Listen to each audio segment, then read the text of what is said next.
الحمدللہ رب العالمین والصلاة والسلام علی سید المرسلین اما بعد۔ ایک بھائی سوال کرتے ہیں کہ آج کل کے زمانے میں وہ عورت جو حیض کی حالت میں ہے، کیا وہ موبائل سے یا لیپ ٹاپ سے یا آئی پیڈ سے قرآن پاک کی تلاوت کر سکتی ہے؟ تو گزارش یہ ہے کہ اس مسئلے میں بہت زیادہ اختلاف ہے، لیکن صحیح بات یہ ہے واللہ تعالی اعلم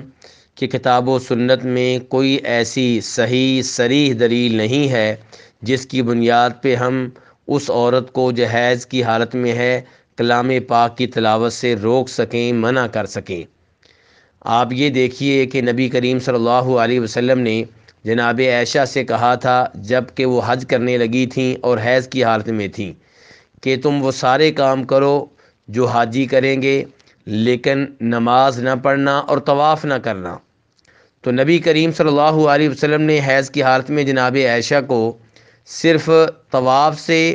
اور نماز سے روکا ہے، تلاوت کلام پاک سے نہیں روکا۔ اور ہم سب جانتے ہیں کہ حاجی لوگ جو ہیں وہ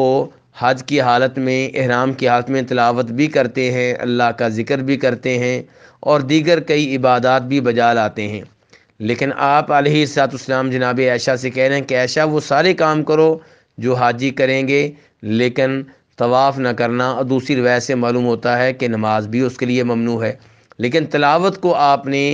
کسی صحیح حدیث میں حیض والی عورت کے لیے ممنوع قرار نہیں دیا، اس لیے صحیح بات یہ ہے کہ وہ تلاوت کر سکتی ہے، واللہ تعالی اعلم۔